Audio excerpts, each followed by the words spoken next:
Bonjour et bienvenue sur Fréquence Morvan. Nous allons vous présenter des chroniques sur la boulangerie-pâtisserie. Présentées par nous, les secondes bac pro boulangerie-pâtisserie du lycée François Mitterrand. Nous parlerons de la presse, des émissions et de l'actualité et de bien d'autres choses. Donc nous allons commencer avec Margot et Zaïdji qui vous parleront des focus célébrités. Bonjour à tous. Bonjour à tous. Effectivement, durant cette séquence, nous allons vous présenter un chef pâtissier reconnu mondialement. Qui est ce chef pâtissier ? Il s'appelle Amaury Guichon, il a grandi en Haute-Savoie. Depuis son plus jeune âge, il se montre très manuel et créatif. Pourquoi cette personne ? On apprécie son travail et son parcours, on le suit même sur les réseaux sociaux. Comment est-il devenu pâtissier ? A-t-il fait des concours ? À 14 ans, il intègre un lycée professionnel. Il commence par la cuisine, il réalise qu'il est attiré par la pâtisserie. Il se tourne donc vers un apprentissage de 2 ans à Genève en Suisse. Lors de cette période, il remporte plusieurs concours locaux qui lui permettent d'obtenir la recommandation de chef chevronné. Il va acquérir plus de connaissances en allant à la grande maison Le Nôtre à Paris. Il fait un autre cursus de 2 ans en se perfectionnant en pâtisserie. En 2010, il est reconnu par la Société nationale des MOF, meilleur ouvrier de France, comme l'un des meilleurs apprentis d'Île-de-France. Qu'a-t-il fait après son diplôme ? Après avoir obtenu son diplôme de perfectionnement, il officie chez Le Nôtre sur la Côte d'Azur pendant 1 an. En 2012, il remporte le concours régional des délices de la Méditerranée organisé par le célèbre chef Yves Turiès. A-t-il participé à des émissions ? En 2013, il se qualifie pour Qui sera le prochain grand pâtissier, une émission de télé-réalité diffusée en France où s'affrontent de talentueux jeunes pâtissiers avec de grands chefs pâtissiers comme Christophe Michalak, Christophe Adian, Pierre Marcolini et Philippe Uraca. Amaury obtiendra la 3e place du concours en juillet 2013. Et après sa 3e place, il part travailler chez un grand chef aux États-Unis de 2013 à 2017. Suite à son succès sur Internet, il crée son école et devient le chef le plus suivi sur Instagram avec 4,1 millions d'abonnés. Sur son compte, il propose des entremets, des sculptures en chocolat ou en sucre en utilisant plusieurs techniques. Merci pour votre écoute. Au revoir. Au revoir.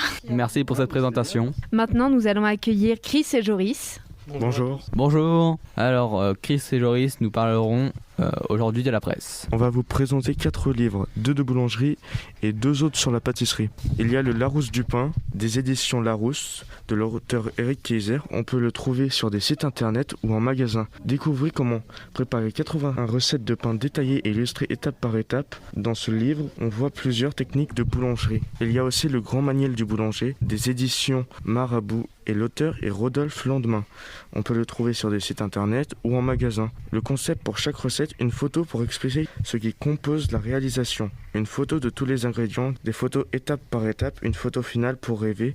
C'est un bon manuel de boulanger pour les fêtes. Voici le livre sur la pâtisserie et viennoiserie comme un pro. L'éditeur est Orphy Gédoyen, l'auteur est Franck Bérec. On peut le trouver sur des sites internet comme en magasin. On y trouve les fiches des ingrédients et des techniques afin de permettre une meilleure compréhension et réalisation de 300 recettes qu'il contient, dont des images. Et pour finir, le livre de la haute pâtisserie, 100 créations par les meilleurs chefs pâtissiers. L'éditeur est La Martinière et l'auteur est Le Relais des desserts. On peut le retrouver sur des sites, spécifiquement sur des sites internet pour les achats. Cet ouvrage propose 100 recettes des meilleurs pâtissiers comme Pierre Hermé, Frédéric Cassel. C'est l'entraîneur de l'équipe de France championne du monde de pâtisserie et encore beaucoup d'autres. J'espère qu'on aura donné l'envie de faire de la pâtisserie ou de la boulangerie. Et bonne lecture à tous. Merci, au revoir. Maintenant, de nouveaux camarades vont vous présenter une émission de télé. Diffusée en Amérique. Bonjour. Bonjour. Bonjour. Nous sommes en seconde métier boulangerie-pâtisserie et aujourd'hui on va vous présenter une émission américaine de pâtisserie sur le thème de Noël qui se nomme Sugar Rush Christmas. Cette émission consiste à faire de pâtisserie en 3 manches sur un temps limité. 4 équipes s'affrontent. Le but de la première manche est de réaliser des cupcakes, celui de la deuxième manche est de réaliser des biscuits et enfin celui de la dernière manche est de réaliser un gâteau à couper le souffle. Ces gâteaux sont créés sur un thème précis et avec différentes consignes. Chaque manche seront jugées par 2 pâtissiers. Candace Nelson, qui est la fondatrice de la première boutique de cupcakes, et Adriano Zumbo, qui est un grand pâtissier australien et une célébrité qui change à chaque épisode. À la fin de chaque manche, l'équipe la moins forte est éliminée jusqu'à qu'il reste qu'une équipe, la gagnante qui gagnera $10 000. Merci à tous pour votre écoute. Au revoir. Maintenant, c'est à nous, les animateurs, Oriane et Lucas, de vous présenter notre chronique. Sur les compagnons du devoir. Les compagnons du devoir, on en entend souvent parler, mais qu'est-ce que c'est ? Les compagnons du devoir est un mouvement mené par des jeunes à partir de 15 ans qui sont formés à un métier de manière traditionnelle. Ils sont concentrés sur l'apprentissage et la vie en communauté. L'événement le plus emblématique de ce mouvement est sans doute le célèbre Tour de France. Le Tour de France, c'est bien joli, mais en fait, c'est quoi ? Le Tour de France, c'est en fait un voyage en France, mais pas seulement. Les pays francophones sont effectivement acceptés comme destination, comme la Belgique ou la Suisse. Le Tour de France est un voyage pour que les compagnons puissent découvrir les spécialités, l'ambiance des différentes régions de France ou autres. Ce voyage est évidemment payé puisque les compagnons se forment avec l'équivalence d'un CAP. Être un compagnon, c'est déjà avoir un certain titre qui peut faciliter les recherches de l'entreprise. Être un compagnon, c'est avoir l'occasion de découvrir la France dans son ensemble. Et surtout de le voir de différents points de vue qui sont, avec les compagnons du devoir, apparentés par des métiers. Pour approfondir nos recherches, nous avons fait une interview avec une compagnon du devoir. Nous sommes donc avec Claire Périgot, compagnonne du devoir. Bonjour Claire. Bonjour. Présentez-vous rapidement, dites-nous ce que vous représentez chez les compagnons du devoir, s'il vous plaît. Moi, je m'appelle Claire Périgot et effectivement, je suis compagnon du devoir, c'est-à-dire que j'ai fait un tour de France. Et à la fin d'un tour de France, on peut prendre des postes à responsabilité comme celui de prévôt d'une maison, donc responsable d'un site. D'accord. Voilà, donc aujourd'hui, je suis responsable d'un site pour quelques temps. Et puis ensuite, on laissera la main à quelqu'un d'autre. D'accord. Et votre tour de France, vous l'avez effectué où ?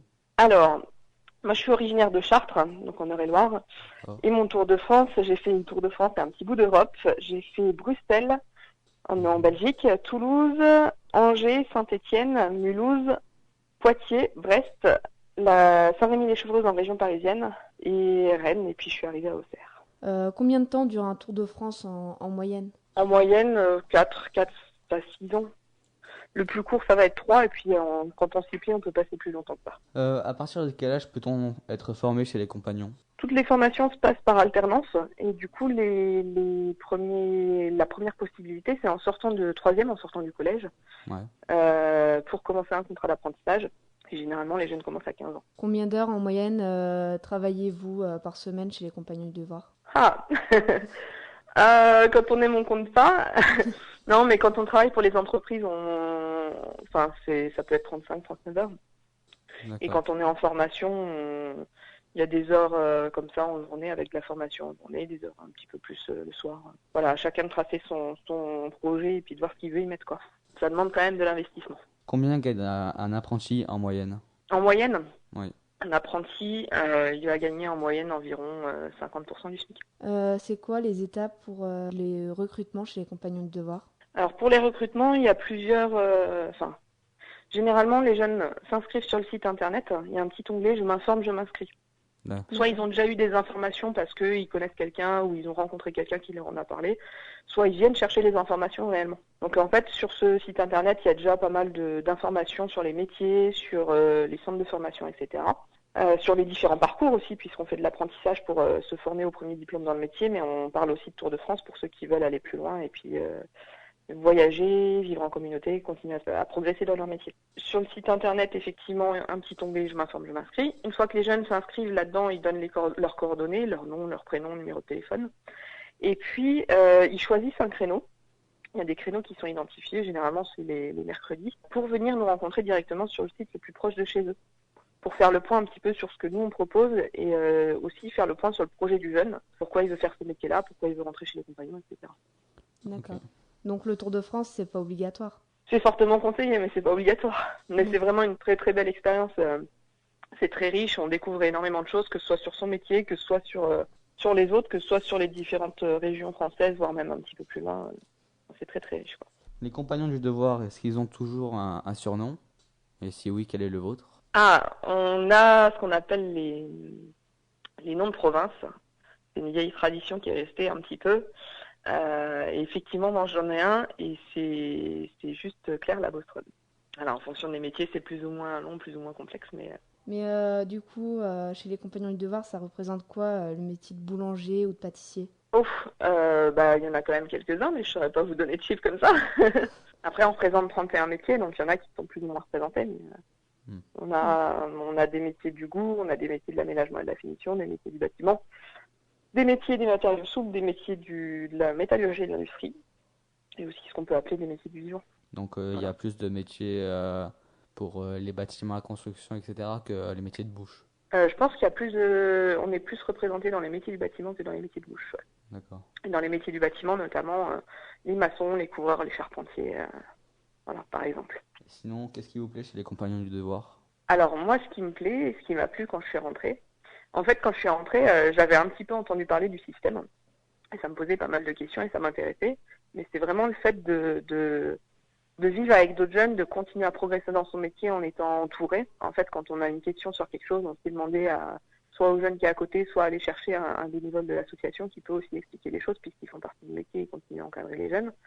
Et cette tendance d'entraide, de solidarité qui est dans les maisons quand on vient en collectivité comme ça chez les compagnies. Et selon vous, quels sont les avantages ou les inconvénients du coup d'être compagnon? Alors, outre le fait d'être compagnon, c'est surtout l'avantage ou l'inconvénient de faire un tour de France. D'accord.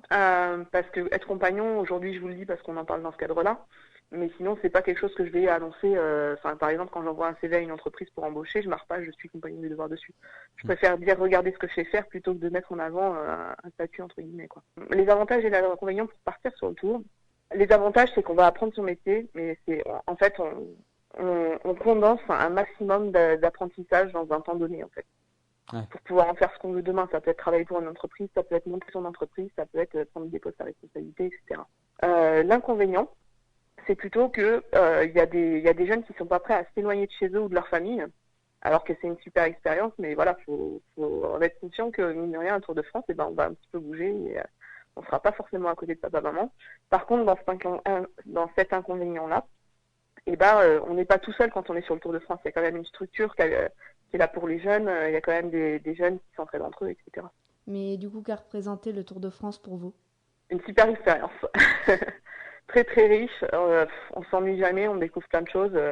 Que ce soit au niveau du métier, que ce soit au niveau culturel, que ce soit même à la rencontre des autres dans différentes régions, même dans différentes cultures. C'est pas qu'on vit pas pareil entre le nord de la France et le sud de la France, mais la mentalité est quand même pas la même. Donc il y a vraiment des super expériences, des super découvertes. Sinon, comment pourriez-vous définir les compagnons? Je dirais qu'il y a 3 piliers. On va beaucoup parler de métier, on va beaucoup parler de voyage et on va parler de vivre ensemble. Et tout ça découle des valeurs, j'en parlais, l'entraide, la solidarité, la générosité, tout ça. D'accord. Et surtout, c'est un grand... Pour retracer un petit peu plus large, c'est une grande histoire de transmission, les compagnons. Si on est compagnon, comme je dis, c'est pas un titre, c'est pas un diplôme, c'est plutôt s'inscrire dans cette histoire de transmission. On m'a transmis le métier, on m'a transmis des valeurs et je vais le retransmettre à quelqu'un d'autre. C'est ça aussi, les compagnons. Oui, c'est pour la relève. Voilà, c'est ça. Nous vous remercions de nous avoir expliqué tout ça et bonne continuation. Et de rien. Et puis voilà, si quelqu'un veut plus d'informations, sur le site internet, il y a pas mal de choses. On a des journées portes ouvertes en janvier. Et puis voilà, il y a moyen de prendre de l'information un petit peu ou de venir nous rencontrer pour nous poser des questions. D'accord. Merci beaucoup. Merci. Voilà. Bonne journée. Merci à vous aussi. Au revoir. Au revoir. Maintenant, nous allons vous présenter une chronique réalisée par Marius et Victor. Sur une émission TV diffusée en France, c'est Le meilleur boulanger de France. Bonjour à tous. Avec mon collègue, nous allons vous présenter la série La meilleure boulangerie de France. Bonjour Victor et bonjour à tous. Tu pourrais me présenter c'est quoi cette émission? La meilleure boulangerie de France est présentée sur M6. Elle est présentée par Norbert Tahir et Bruno Cornet. Cette série a été diffusée pour la première fois le 28 août 2013. Mais du coup, ça consiste à quoi? Parce qu'on sait tous que ça parle de boulanger, mais c'est quoi le but de cette émission? Ça consiste à élire la meilleure boulangerie de France dans une région de France. Donc c'est un titre? Oui, c'est un titre, mais ce n'est pas un diplôme. Ça sert que la boulangerie soit plus connue et que ça ramène plus de clients. Ah oui, d'accord. Et j'ai entendu que la série 2021 a été diffusée et a été gagnée par Meunier Romuald et Lise Rolt. Mais du coup, comment se prennent-ils pour sélectionner la meilleure boulangerie de France. Les jurys demandent de faire des préparations avec plusieurs produits locaux de leur région pendant une semaine et tous les jours, il y a une boulangerie qui est éliminée. Puis à la fin, il n'en reste qu'un. Est-ce qu'en 2020, il y a eu la diffusion de cette série ? Non, elle a été interrompue par le Covid-19. Oui, mais je voudrais revoir la série 2021. Comment dois-je faire ? Il suffit d'aller sur le replay de M6 pour trouver tous les épisodes. J'ai hâte que la saison prochaine arrive. Tu sais quoi ? Il y aura du changement. La série sera présentée par un petit nouveau, Bruno Cornet. Sera remplacé par Cyril Lignac. Cyril Lignac, mais il fait pas déjà une émission ? Comment elle s'appelle déjà ? La meilleure pâtisserie, je crois ? Ah oui, c'est ça, j'ai hâte de la voir l'émission. Ça sera tout pour nous. On n'aura pas d'autres infos à vous dévoiler, mais soyez présents pour la série 2022. Au revoir à tous et à toutes et prenez soin de vous. Au revoir. À bientôt. Pour poursuivre, nous allons vous présenter une chronique réalisée par Renzo et Ethan. Bonjour. Bonjour. Bonjour. Aujourd'hui, nous allons vous présenter la recette de la torsade feuilletée à la crème vanille qui est facile à réaliser et accessible pour tous. Il vous faut 2 pâtes feuilletées, 90 g de sucre, 50 centilitres de lait entier, 50 g de sucre perlé, 40 g de fécule de maïs maïzena, 4 jaunes d'œufs, 2 sachets sucre vanillé, 2 cuillères à soupe de lait. Mettez à frémir le lait avec la vanille. Dans un saladier, battez les jaunes et le sucre jusqu'à ce que le mélange blanchisse. Ajoutez la maïzena tamisée. Versez un peu de lait chaud dessus, mélangez puis mettez à cuire dans la casserole en mélangeant. Lorsque vous obtenez la consistance d'une crème pâtissière, laissez refroidir en mélangeant régulièrement. Faites chauffer le four à 180 degrés. Farinez votre plan de travail. Étalez la pâte et découpez-y des bandes de 5 cm de largeur sur 15 cm de longueur. Ajoutez une belle cuillère de crème pâtissière au centre, repliez en deux et tournez 2 fois sur elle-même, une fois à chaque extrémité. Disposez sur une plaque recouverte de papier sulfurisé. Badigeonnez le dessus des torsades des 2 cuillères à soupe de lait, parsemez du sucre vanillé. Enfournez 20 minutes, dégustez froid ou tiède. Merci pour cette recette. Merci.